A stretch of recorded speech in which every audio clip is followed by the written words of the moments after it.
Hey guys, it's the Unsmooth Criminal, and I am back. So, I just want to give a little PSA for anybody who watches this.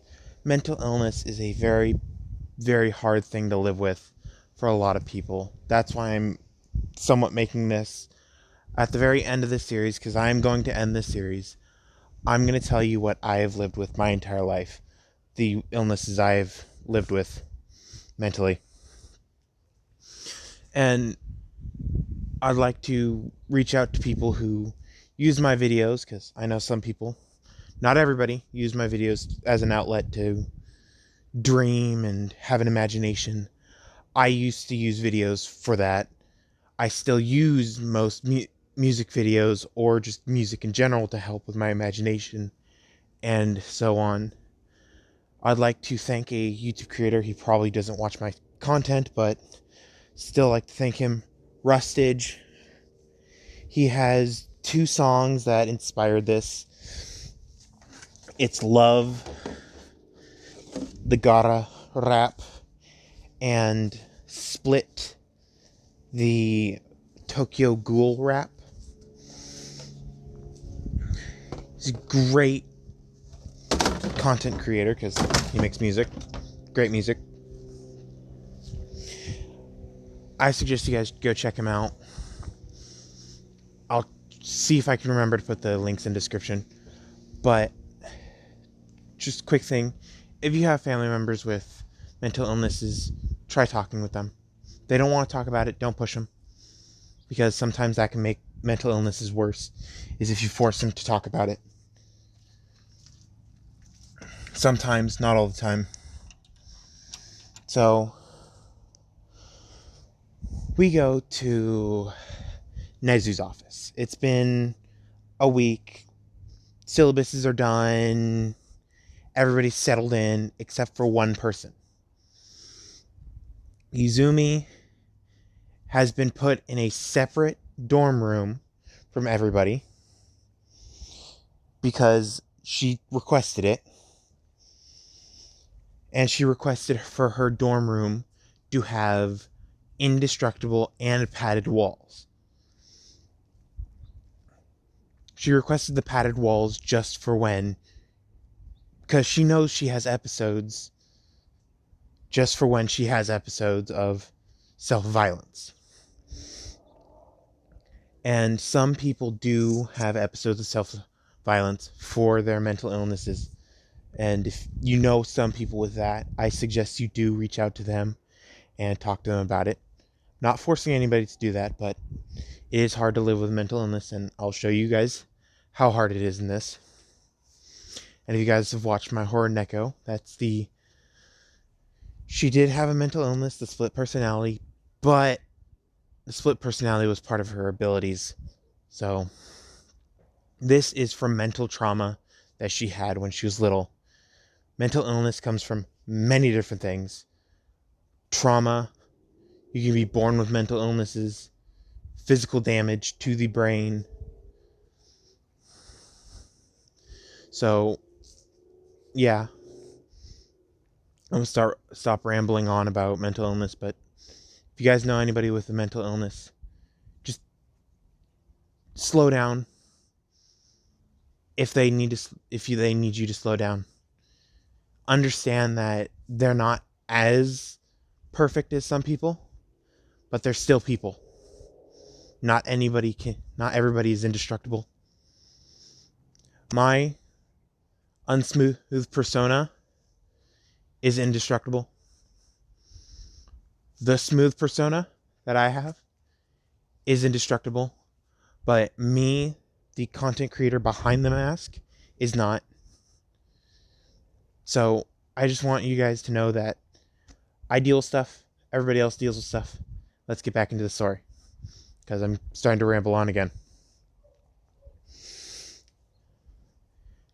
And Nezu has cameras that are embryo activated. Everybody has embryos. Nezu, Mina, Bakugo, everybody. He has cameras that are activated when embryos are activated. So he's just waiting. all of a sudden his computer flashes up with alarms because they turn on. And he put them in just for her safety. And her episodes start her just sitting at a desk after just waking up and writing. She doesn't even know she starts writing. She just starts to write. And each time she has an episode, it's a different poem. And she's been doing this every time she has an episode.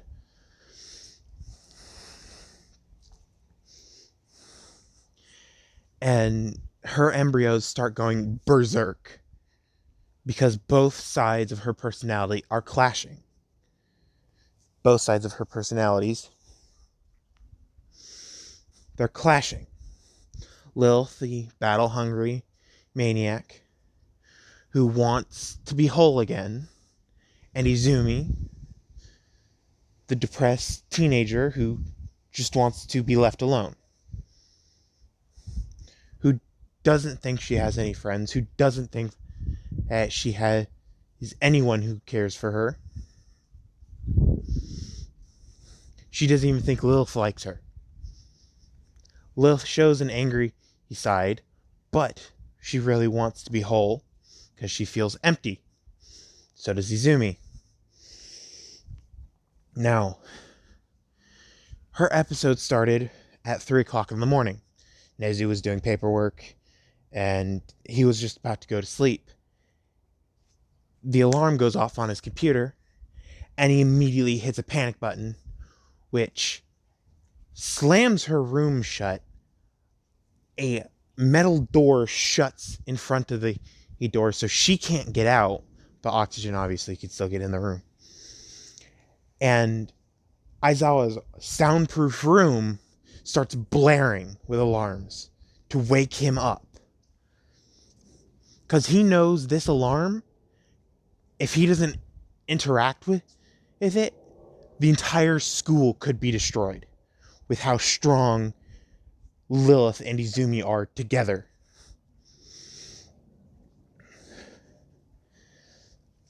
He immediately calls up Midnight, because Midnight's his wife, and Midnight and Aizawa are the only people who've gotten close to Izumi and Lilith. Izumi and Midnight got close. Lilith and Aizawa got close. So them seeing each other would help calm them down. So he calls up Midnight. Midnight picks up immediately because it's her husband. And she answers. She asks what's the problem. And he goes, Lilith. And she goes, oh crap. So she gets dressed in her hero gear and starts booking it to the separate dorm. Kirishima, Kaminari, and Bakugo all had their doors open because they were playing video games and they were talking and they were just having fun. It was a weekend. No one needed to go to school the next day. So they were having fun. They were just goofing off. And all of a sudden they hear a door slam. All the rooms are soundproof, but when you have a door open, it's not soundproof. They hear a door slam, so Bakugo runs out of the room that they're all in and looks at where the door slammed and sees Aizawa booking it out of the dorm. Then he sees every single door slam shut, and he runs back into Kaminari's room, which has the PlayStation and the Xbox. He runs back in, and the emergency door slams shut. All the rest of them in all the other buildings slam shut. Everybody's locked into the rooms, and the only people who can open those are Aizawa, Midnight, and Nezu when this incident happens. Nezu's called it a code gray, because black and white make gray. Everybody knows what that code is. So he goes up on the speaker and connects to all the teachers' rooms and the teachers that are currently in their classrooms and said code gray. Everybody stay put. And they're all like, crap. We better get ready just in case they fail. So everybody gets in their hero gear, fully equipped, and just sits. And they're starting to sweat profusely because they've seen what Aizawa and Midnight can do when they team up to fight something. And they know that they can't fight Lilith. They can't fight Izumi either, because Izumi can't take damage from them. The only one Izumi can actually take damage from is currently asleep. That's Sister Bear. I still freaking forgot the name that Shiro gave me. I'm mad at myself.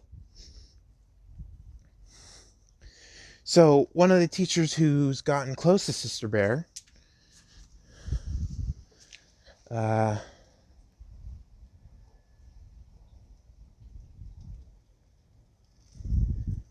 I have Lilith, Izumi.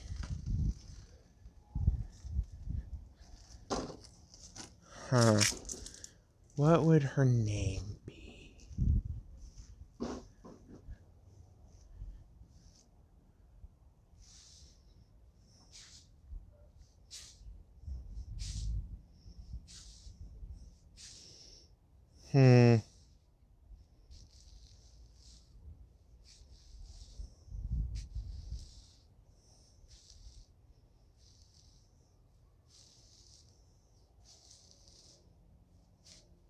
Yeah, I don't know. So, I'll think of something by the next episode. And Nezu knows that she's the only one who can hurt Izumi when she's just lost it. So, Nezu picks up his phone and the alarms are blaring, so he texts Sister Bear currently for a question. And she picks up the phone immediately because she always keeps her phone on her for Izumi to text. And yes, she's still obsessed with Izumi. And she sees that it's Nezu, so she opens it up, wondering what it is. And Nezu says, "We may need you. Stand by." And she asks, "What's the problem?" And he goes, "There may be an incident. We may need your strength to calm someone down." And she starts asking a myriad of questions. And he goes, "If the incident happens, we will explain everything. But if nothing happens, there is no need for you to know. Yet." And he put "yet" at the very end of it. And she's like, okay, this is getting confusing.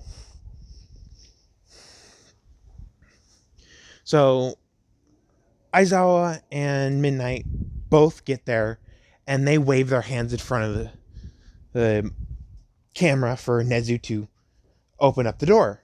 Nezu opens up the door, and the small coffee table that is easily shattered goes through the door, shattering the door and the table and the window behind the door from where she is.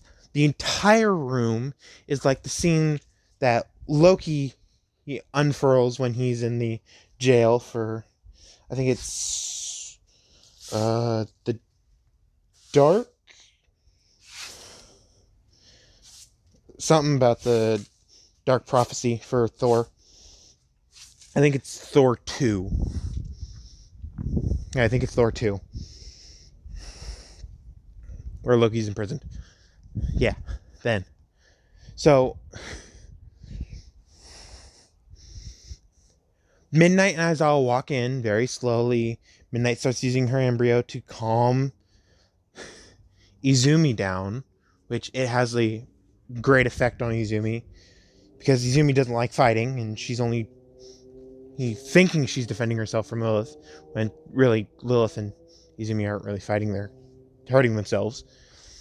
And every time Lilith takes full control, well, she throws a punch towards one of them, and Aizawa blocks it or redirects it, so no one gets hurt. And Aizawa starts using his embryo, and yes, his embryo is part of his eyes, well, more exactly, the pupils in his eyes. And no one really notices but Izumi and uh, Lilith. They notice that the pupils in his eyes are different. They're a deeper shade of black than most people. But hi, Leo. Hi, buddy. Cat Leo just said hi to me. So he's currently preoccupied with with loosening control of Lilith's embryo. So the heart doesn't give her any power bonus. The effect on her just stops. She still lives because it's an embryo. She kind of can't turn off the beating of the heart. And he also turned off the defense that Izumi has. And they start calming down because they see that they're severely at a disadvantage. And finally Lilith just starts yelling, and then Izumi starts yelling, and then Lilith, then Izumi. And at the end of this, which takes a few hours, their throat is completely shot from how much yelling. Their hands are completely bruised. Their entire body is covered in scrapes, scratches. They're bleeding from pretty much any part of their body. They've done so much self-harm that they immediately call Recovery Girl, being like, okay, we need you here now. So Recovery Girl gets transported over after 30 minutes. Izumi has finally taken control and has fallen asleep. And they've had 2 of these episodes before. The first episode, Izumi completely destroyed the dormitory that she was staying in. And this is the 3rd episode. The 2nd episode, Izumi, he completely destroyed the basically embryo restriction area that she was put in for temporary holding.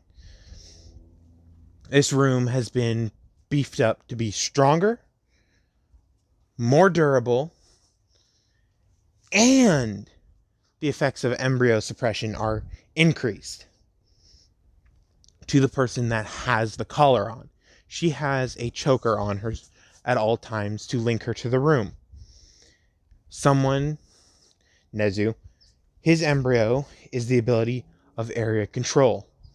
Anywhere in UA, if someone is there, he can move them. No matter where it is or what time it is, he can move them to where it's safe for everybody else. So Izumi is currently passed out. Recovery Girl arrives, and Nezu arrives at the same time. He walks in and he sees the destroyed room. The padding on the walls are ripped up. The walls are bent in or bent out, or dented in some places. The door is completely shattered. The door's armor is completely dented, even while it's retracted into the wall. And he sees how much strength she has. And he goes, we need to find a way to either calm her down faster, or we need to find a way to help with her double personality. Then her hair completely turns bleach white. Her ears turn bleach white. Her tail turns bleach white. And in like a daze, she gets up. She walks to the desk. She sits down and she writes a poem. Gets up again and passes out and falls face first onto the floor. This is a almost 3-page long poem. And Lilith is brilliant. Izumi, brilliant too. They know the same things. Lilith just took all the fighting experience, and Izumi took all the evasion experience. I know some people are going to be like, fighting and evasion are the same thing. Yes, evasion is more defensive, though, and fighting is more offensive. So, don't flame me in the comments yet. There's more controversial stuff coming up.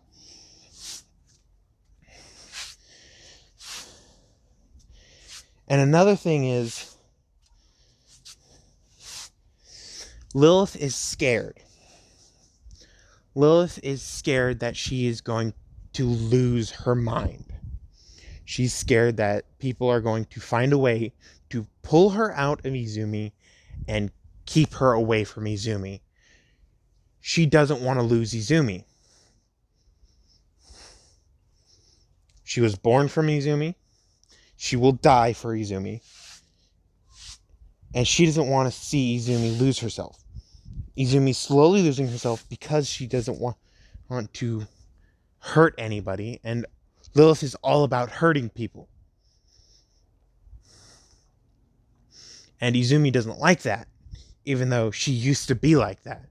She didn't care if she hurt people, but she didn't like fighting people who are weak.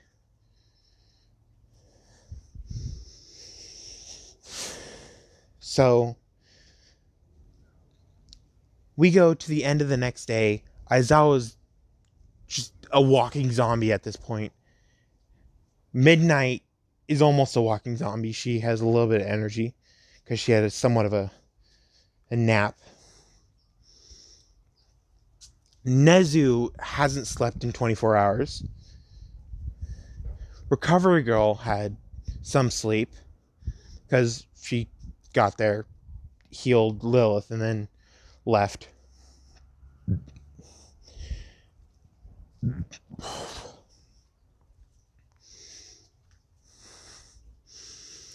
And we go to the next day of school, which is in 2 days. So, Izumi walks into class. She walks to the back and sits in the back corner where she normally sits. And she has her ears out. Her tail's missing because it normally is missing. And one person walks to the back, sits next to her, and just sits there and starts smiling. That's Sister Bear. And she's happy that she can be near Izumi. And Aizawa walks in and says, Sister Bear, come here. And he gives her the finger to come towards him and walk outside. So she does so because she respects people who have been fighting for years and would like to fight them one day, but knows that if she hurts them, she can't fight them anymore to gain more fighting experience, so she doesn't hurt people unless she has to. And Aizawa walks to the teacher's lounge and she follows, and he goes, okay, so here's the situation. And I know Nezu's going to hate me for explaining this, but here's the situation. Izumi, split personality. She has Lilith and Izumi both in her head. White-haired girl that you fought in the entrance exam, but we really do it for training, was Lilith. She goes, what? And he goes, yes. So, white-haired girl that has a tail instead of ears, that's Lilith. It's bleach white, obviously. And then there's Izumi. Izumi has the depressed, sad, reclusive, doesn't want to fight personality. Lilith is the one all about fighting. And he explains everything about Izumi and what happened a year or two ago. Well, a year ago now. And she is getting pissed off. So she walks directly up to Bakugo when she gets back, and she just pissed off stares at him, and Aizawa says no, and she goes fine and walks to the back, and he's like, what did I do? And he goes, you know exactly what you did. Now shut up and listen to class. And he teaches class, and at the end of the class, Bakugo walks up to her and says, what the hell's wrong? I haven't done anything. And she's just fuming with anger because she sees Izumi as a god. As her god that she doesn't want to be hurt. She's the perfect being when she's healthy. In the head, at least. And she finally learned of how much struggle she had in school and how much of a freak of nature she was to everybody else. And how much bullying she had to deal with and the mental strain it took because she couldn't physically get hurt. So everybody was just... she was livid at everybody except for one person, Shinso. Because Shinso met her on the street a few days before, and he can hear people's thoughts. So he walked up to her, and he started chatting with her, and he started talking with her, and he got down to the root of the problem, and he started talking about it. Not overly aggressive about it, but just talking. She unloaded everything to him. Mentally and physically unloaded everything. And at the end, he's like, Father, there's something really fucked up with someone in town. And he goes, there's a lot of fucked up people. And he goes, yeah, but she's more mentally fucked up than everybody else. And he goes, why? And he explains the entire thing to Aizawa. Shinto is Aizawa's physical son. Everybody, no matter who it is, has a different embryo. They may have similar like embryos, but they're not the exact same embryo. So Shinso has gotten close to Izumi just as a friend, and he only takes it that far. If she starts spewing everything out again, he goes, okay, let's go somewhere else. This is not a public conversation. We should go somewhere where it's just you and me. And she goes, sure. So he leads her before she has a full breakdown because of her past. And he always has this. Almost every single day, she has a full mental breakdown. Even if it's Lilith or if it's Izumi, there's a full mental breakdown. And he explained everything to Aizawa about Lilith, about her desire to fight, and her desire to be reunited with the other half. Lilith knows that she's the other half. Izumi doesn't. So today is the first day of training, and it's the test. And he goes, everybody, let's go out to the training field. It's time for her quirk evaluation test. And they're like, but what? And he goes, if someone fails, they're expelled. Mineta, sorry, you're getting kicked out. And, sorry, Aoyama, you're getting kicked out too. Even though his embryo is his belt. So,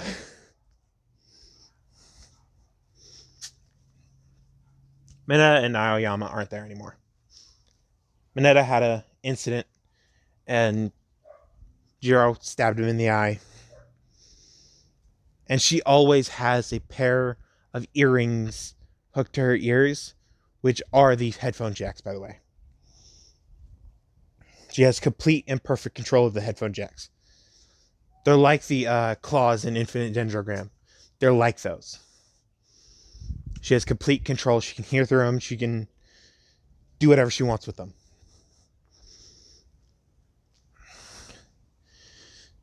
And the entire time while Izumi was changing, since Lilith takes control.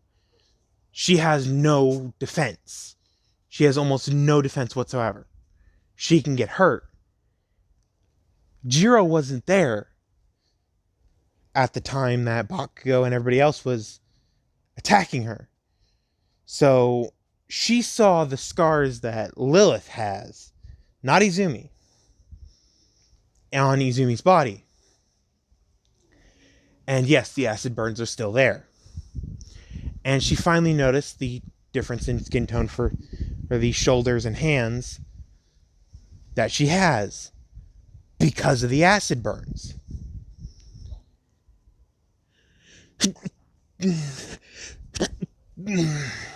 Oh.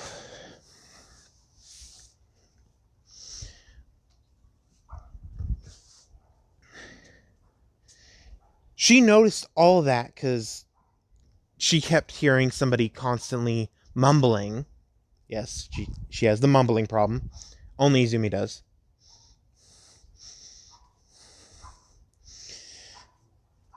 She kept mumbling of how she didn't want to disturb anybody. And at the end, she's like, okay, I need to talk to Aizawa about her because she's getting really annoying. And she didn't know anything about Izumi's problem. She's like, okay, Izumi, that girl over there is getting really annoying. Well, let me talk to Aizawa after this. So she gets out first and she walks up to Aizawa and asks, what's the girl with the black hair's problem? Because she's constantly mumbling and I can hear it from even out here. And he goes, okay, she's kind of messed up in the head. So cut her a little slack. We're trying to fix it currently, maybe a month or two away. And she goes, how messed up? On a scale of villain to hero that's been imprisoned for mental illness. And he goes, villain that's been imprisoned for mental illness. And she goes, damn. So like Dexter or Hannibal Lecter. And he goes, Dexter. And she goes, damn. So she's trying to fix it, but she doesn't want to fix it. And he goes, yes. More like she doesn't know how to fix it.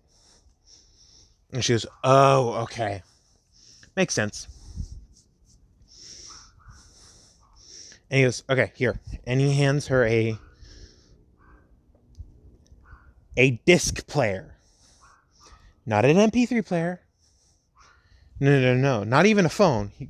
He hands her a disc player. And it has AC/DC on it. On the disc. So she starts playing some AC/DC.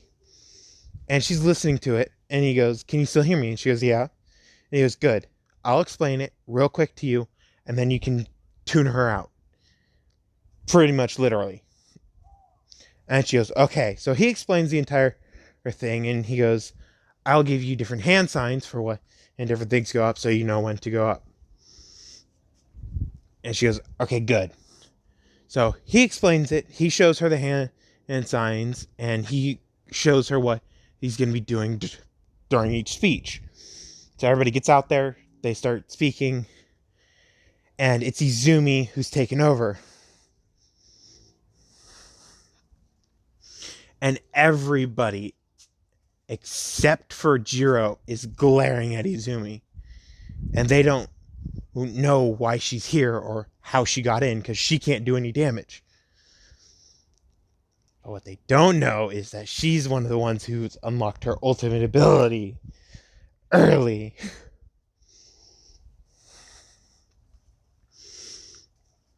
So Aizawa says, here you go. And he pulls out a 5-pound weight. Everybody else has to throw the little rubber balls. And he grabs a 5-pound weight and he goes, here you go. And drops it in her hand. Her hand sinks and raises back up. Like it's no weight at all. And she goes, hard? And he goes, yes. So she walks up to the circle. And all she says is Atlas. Pulls back her arm and chucks it. It breaks the sound barrier a few times and then lands pretty much in the ocean. He goes, okay, uh, pretty damn far. And then he tosses everybody else the rest of the balls, and Bakugo's like, what the hell? Why do I have a light ball when she gets a heavy one? And he goes, fine. And he pulls out another one, and he goes, that's a little too heavy for you. Here's the same as Izumi's. And he drops it in his hair, in Bakugo's hand. And he takes the heavier, I know this isn't really the normal weight of it, and he tosses a 30-pound ball to Sis Bear, and she catches it like it's nothing.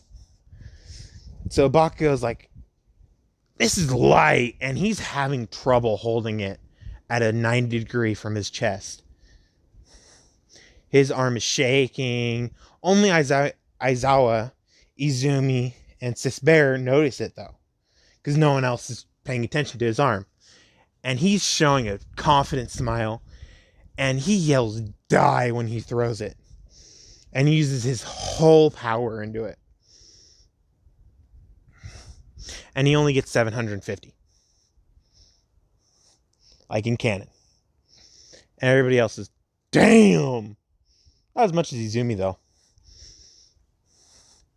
And Sis Bear walks up, this 30-pound weight in her hand. She walks up and pitches it as hard as she can, straight up. And everybody's like, why straight up? And he goes, 3, 2, 1. And it's in the, well, it's out, it's broken the atmosphere. I think it's going to hit the moon in 3, 2, 1. And they just see a poof on the moon.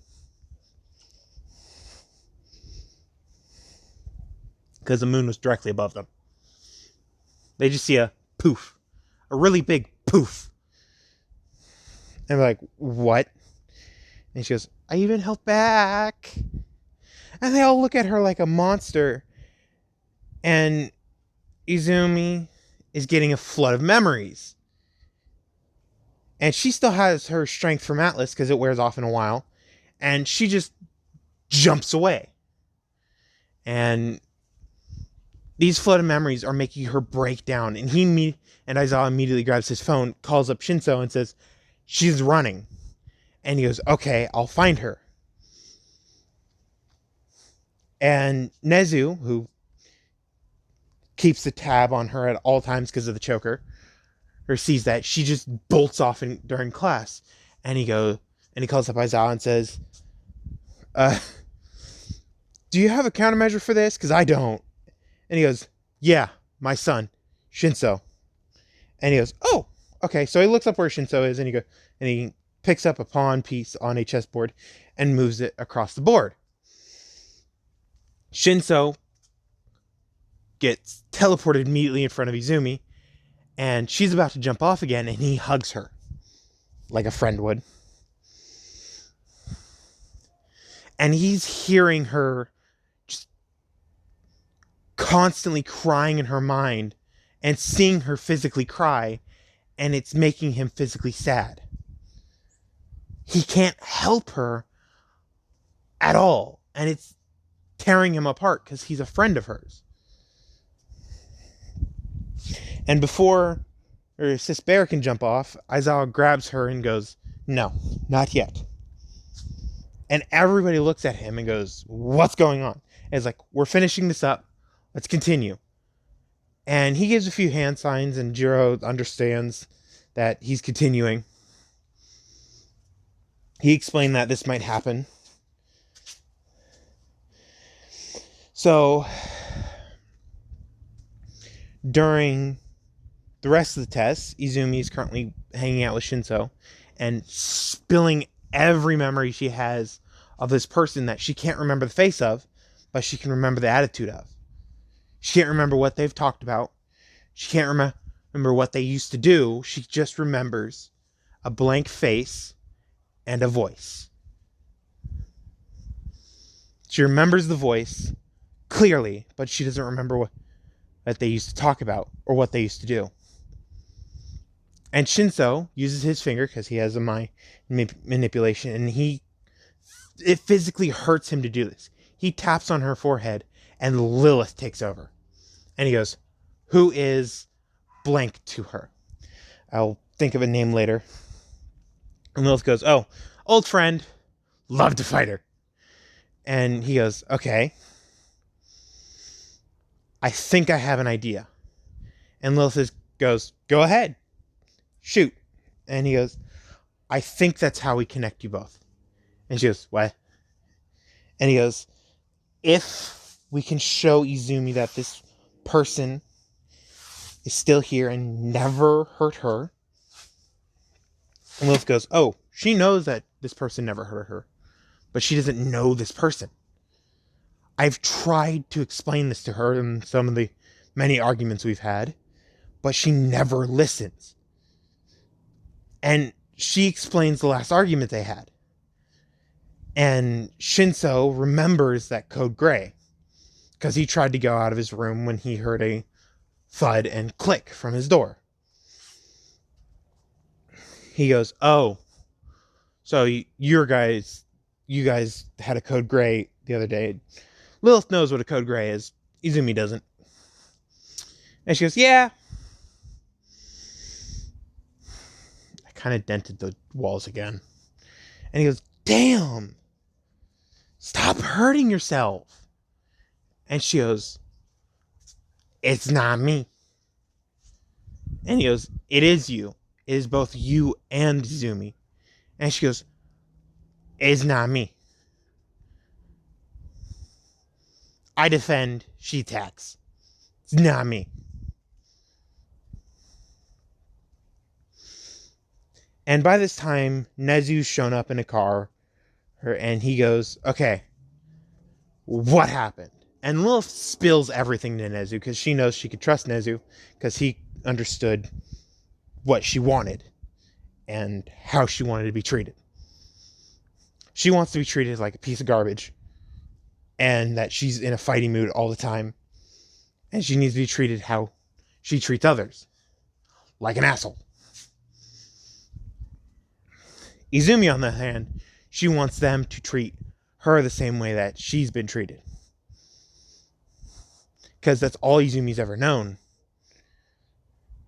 But Nezu goes, "No, we're treating Izumi like a person, not like you, because we want you both to be fixed." So now back to this conversation. Finally, Shinso says, "I just tried it again. It still doesn't work."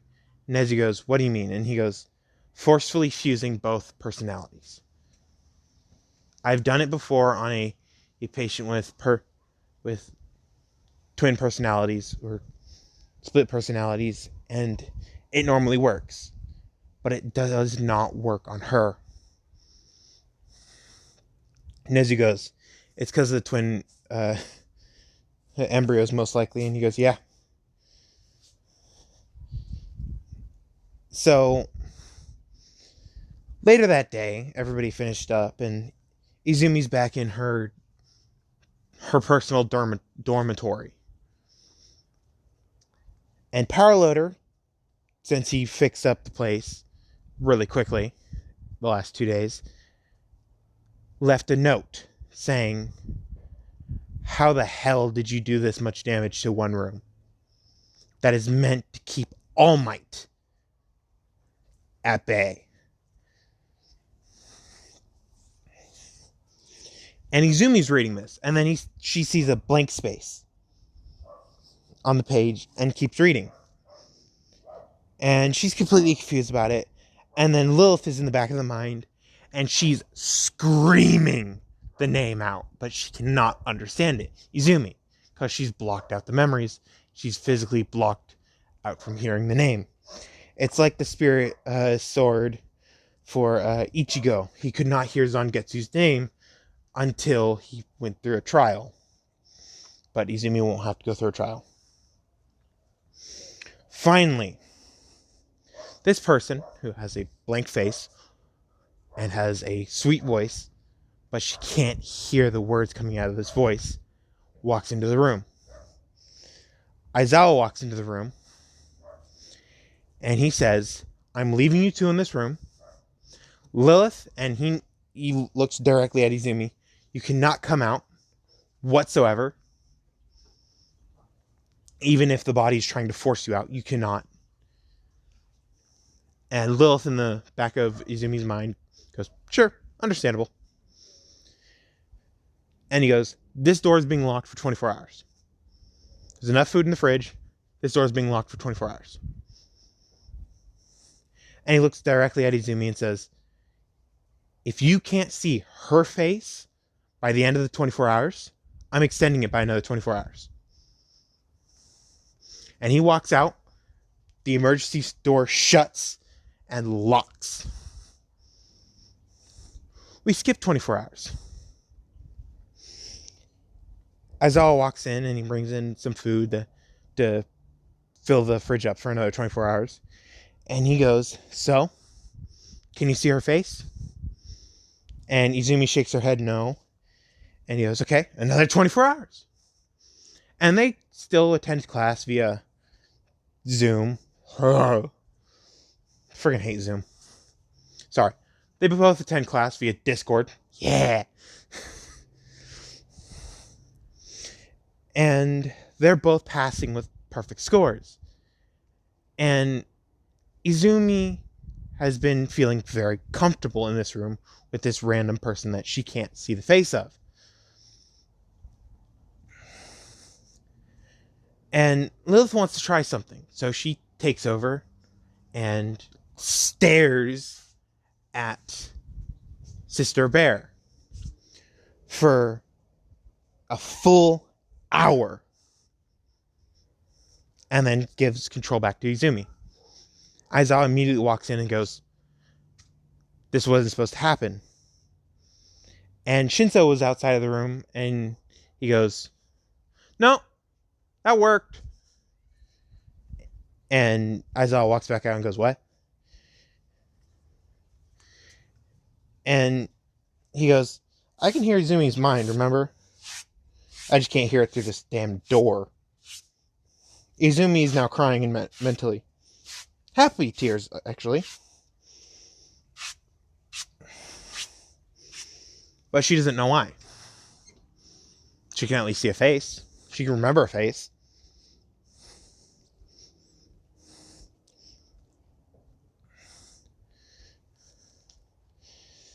And at the end of the 24 hours, Aizawa walks into the room, and Lilith is taken back over. And Lilith looks at herself and goes, why, what? And Lilith looks to the side with another imaginary bed. This bed isn't actually there. And Izumi's sleeping. It's like, if anybody's seen the collab between me and Shiro, you'll know the situation with the Smooth Criminal, Esterosa, and Grey Road. That's the situation with Izumi currently. Only Lilith could see Izumi. And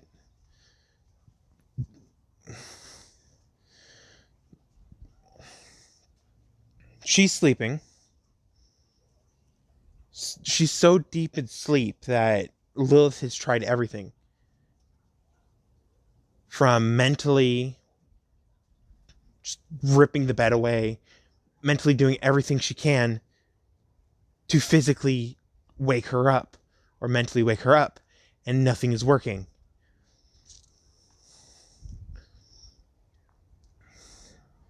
So she mentally, and this took a lot of mental concentration, physically or mentally put her in the bed with Lilith, and she started sleeping. All of a sudden, she can't wake up. We skip an entire month, and all hero and embryo training have been postponed. It's just been lessons. And one person has been taken out of the room. Sister Bear has been taken out of the room. And everybody's been looking at Izumi differently because she hasn't shown up to class. So they all think that she's ditching. But every day, Aizawa, Shinso, has been checking up on them because he can actually see Izumi because of the mental link that he can make with people. He can see Izumi. Lilith and Izumi have changed colors. He could see the difference between the black in Izumi's hair and the white in Lilith's hair. They're both gray now.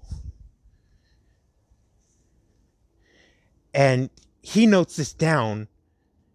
He notes it on a piece of paper and walks carefully out of the room because he doesn't want to disturb them. So he walks to his father, who's currently at the 1A dorm, and he tells him their hair color's changed. And he immediately sits straight up. And he stops his conversation with one of the other teachers. And he goes, "What?" And he goes, "Yes. Hair color's changed." We skip another month. The original USJ has passed, and they've postponed it. They've postponed everything because they have to keep an eye on a very dangerous student that if the student goes berserk while the proper people are off campus, they're kind of screwed. So they postponed all field trips and all activities. So after 10, 20, 30 hours of Shinso reporting that there's only one mental image now, he walks back in and says, "Who the hell are you?" And she goes, "I'm Izumi." And he goes, "Okay. What is your best friend's name?" And she goes, "I don't know." And he goes, "What have you been doing for the last year?" And she goes, "I've been walking around the world, really, hopping around the world looking for fights." And he goes, "Okay. What was your fight name?" And she goes, "Lilith." And he goes, "What are your embryos?" And she goes, "I have the lion's heart and the iron giant skin." And he goes, "Okay. Next thing." And this is going to be very crucial. "Who is this?" And he pulls someone into the room. And she goes, "Oh, this is blank." And before the other person starts crying of joy, he pulls her away and goes, "You go fanatic on me, I will erase your memory. Stop saying that. I can hear you as loud as day."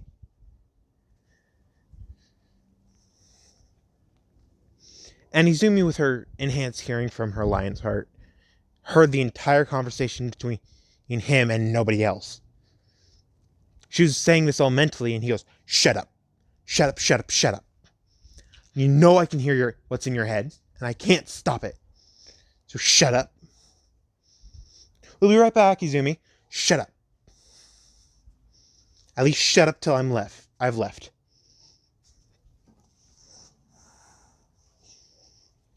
And the entire time, Sister Bear has been whining, but, Queen Izumi. And she's only been saying that. She's either been saying Queen Izumi or "but it's Queen Izumi." And he keeps saying, "Shut up." And she goes, "Fine," and sighs out. And she stops thinking of Izumi and thinks of the old fights that she used to have. And Izumi sees her and goes, "You want to spar?" And she goes, yeah. And in an instant, she runs out to the sparring area, the test field for power loader that power loader was in. And Izumi goes, oh yeah, Shinso, please stay out of my head. And he goes, what? And she goes, I know that you can read my thoughts. Please stay out of my head. And she walks out. She's completely changed. From her scared and depressed self to now her freakishly calm self.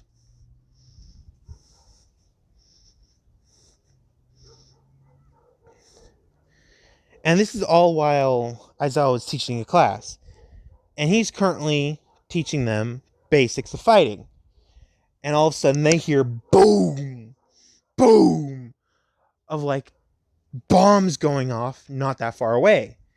And Nezu pulls up the cameras for all the training grounds and sees that one of the training grounds is being rocked completely. And that the observation room is destroyed. Well, not actually the true observation room, but the personal observation room has been destroyed. The fencing has been destroyed. The ground is cracking. And all of a sudden, in the true observation room, that there's one camera to make sure that people are staying calm in there, someone comes flying in, wrecking the observation wall with all the computer and monitor screens, and is now knocked out against the wall. And someone walks in and starts laughing her ass off. She picks up Sis Bear and walks out towards Recovery Girl and starts bounding towards her. She lays her down on the bed and then starts bounding off towards Aizawa, because she can smell where Aizawa is, hear where Aizawa is, and she has increased reflexes from her heart of the lion embryo. Pretty much everything is enhanced from the heart of the lion embryo, except for her defensively. So now she's back right in front of Aizawa, and she goes, yo. And finally, the shaking has stopped not that long ago. And Shinso finally showed up, being like, she's awake. I need to do a cardio. And he looks up, and she goes, are you in my head? And he goes, no. And she starts thinking of inappropriate things. Severely inappropriate things. And he goes, oh God. And she goes, you're in my head. And he goes, I can't turn it off, okay? She's, damn. Well, you're in my head. It's your fault. Ooh. He goes, I know. Can't turn it off yet. Getting more control over it. And she goes, okay. Well, I'll stop thinking of that now. And she stops thinking of it. Instead, she thinks of the fight that she just had. And how fun it was. And how, sadly, it only lasted like 30 seconds.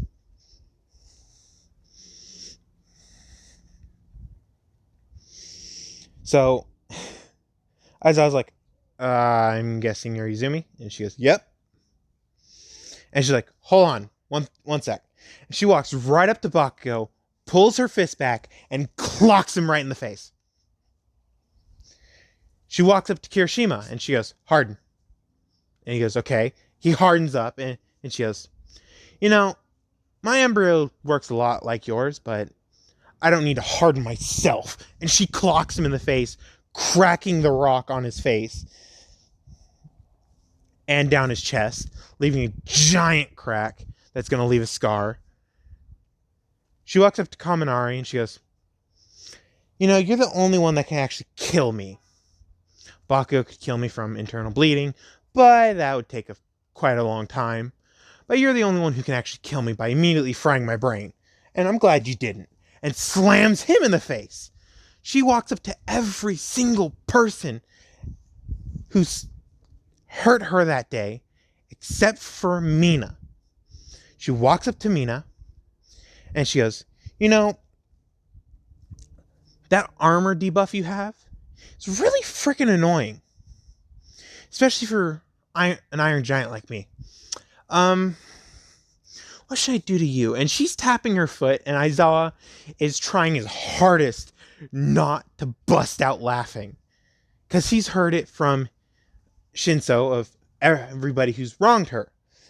And all the teachers are running to the training ground because they hear explosion after explosion after explosion.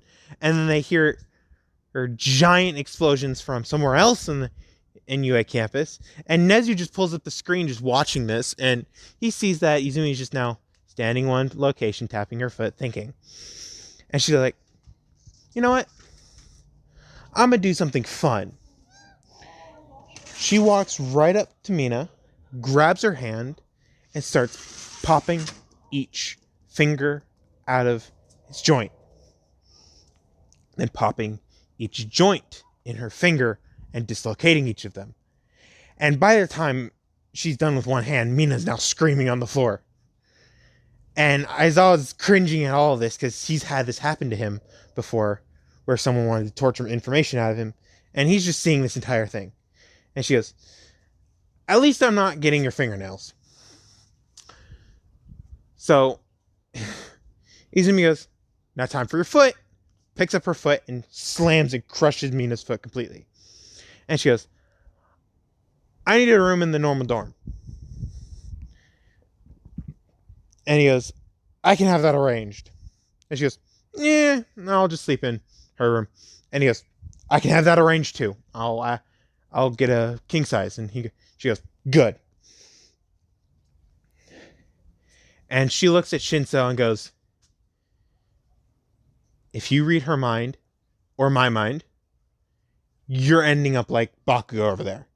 And Bakugo's bleeding from the eyes, the nose, the mouth, everywhere on his face. His ears from the concussive force of the wind pressure. His eyes because he just got clocked really hard in the head. His nose because he's bleeding from every orifice in his face.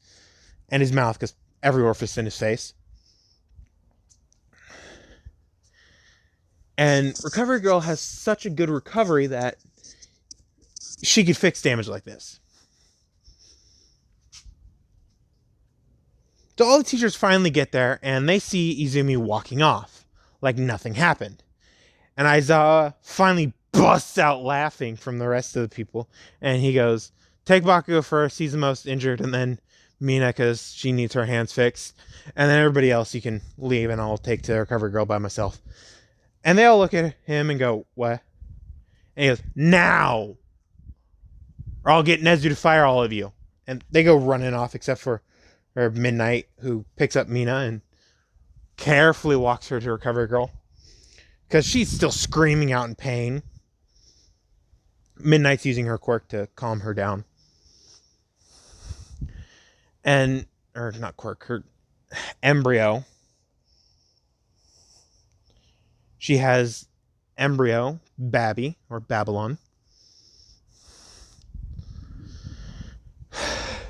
The succubus from Infinite Dendrogram. But she doesn't have Lilim Temptation or Male Temptation like Rook has. No, she just has Temptation. To calm people down and put them in a fricky mood.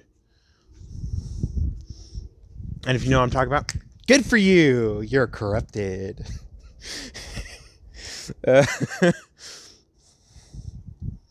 So, we now go to Izumi, who walks into the dorm and sees Nezu sitting in the waiting room, or more the lowest level of the dorm, and she goes, okay, which room is hers? And Nezu goes, top floor, first to the left. Biggest suite. Has the heaviest punching bag. Still needs to replace every other day, but still the heaviest and most reinforced. And she goes, good. And she takes the elevator up, top floor, second to the left. And she sees that the first to the left has a sign called Bakugo. And she punches the door down because she's still in a fighting mood. And she's still hyper exhausted, which increases her power. And she only has a sports bra and cargo pants on. And obviously the belt to hold those pants up, because otherwise she'd be showing everything. She walks into his room. She sees that he has some expensive stuff. And she goes, oh well, and smashes all of the controllers for the expensive consoles. And then she walks out and she pulls down the door reinforcement. And she goes, let's see him get through that. And locks it. She forcibly closes the lock. And Nezu walks up and goes, really? And she goes, he can deal with it. As I completely understand, but when he gets here, you have to give him this. And flicks the key at her. She grabs it out of the air and she goes, really? And he goes, yeah, you're the one who did it. She goes, fine. She puts the key in the lock and just walks into the room. She lays on the bed. It's now a king-size bed, because Power Loader was kind of getting ready for this day. And she sees a flyer on the nightstand. She reads it and says, All Might, liar, not a teacher of UA. The very next day, All Might goes, I am here, and it's the first day of your hero training. And they all look at him except for Izumi, who just looks pissed off because she doesn't get to fight All Might. And he goes, I know there's two people here who really want to fight me, but you guys have to fight each other first. And immediately she perks up and goes, I can only fight one person here without killing them. And he goes, I know. I completely understand. Yeah, that works. Because there's only 18 of you left. Let's see. And he starts up the team except for Izumi and Sister Bear. And he goes, Izumi, you are the villain. And she goes, I've been the villain the last year of my life. He goes, true, but you're still the villain. Sister Bear, you're the hero. No, Izumi, you're also the hero. I have some money cut of me. And he pulls in two people. He pulls in a twin sister combo. And they look freaking terrified. One says, I can control monsters that I make. And the other one says, I have a mech. So Izumi goes, okay. And all of a sudden, a monster reaches their hand through the wall and grabs Izumi. Izumi getting crushed. Nothing happens because defense. Goes Atlas and rips the monster's hand apart. And yes, monsters are just chimeras. And she goes, I know what I can do to you. So I'm going to end it there. Hopefully you guys enjoy. Sorry I was rambling at the first few minutes. But this is another PSA at the end. If you know somebody with a mental illness, talk to them. They don't need to talk to you back. You just need to talk to them. And if you're good enough friends, you'll say, I'm here if you ever want to talk. I know multiple people with mental illnesses. I'm someone who has a mental illness.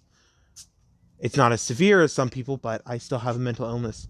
So if you know anybody with a mental illness, just say, I'm willing to talk. And that'll brighten up their day severely. Or not severely, drastically. And if you guys like my content and do enjoy me relating some stories to real life, hit that like button. Support me any way you can. I may put a poll up for you guys. The collab will either come out the end of this week or the end of next week for Shiro. I'll put a link to the collab on my video on the collab. Not Shiro's. You'll have to go to her channel and subscribe there and click that bell notification for both of us to keep up to date on both of our contacts. Because she said is my content's great, I say her content's great, and mine sucks. But hit that bell notification for both of us so you can stay up to date with both of our contents if you like both of us. What else? Oh yeah. Hit that like button. If you guys like my kind of attitude, you'll like the collab because I'm in the collab. And if you guys like Shiro's attitude, I suggest you go watch her content. Oh, if you guys have watched the episode 1 of collab, keep an eye on Shiro's content because it's hilarious. The smooth criminal is freaking funny when he gets tortured. So, I'll talk to you guys later. Hopefully you guys enjoy. If you guys did, consider hitting that like button, like I said earlier. And goodbye. Toodaloo. Ciao. Whatever the hell other people say. Bye.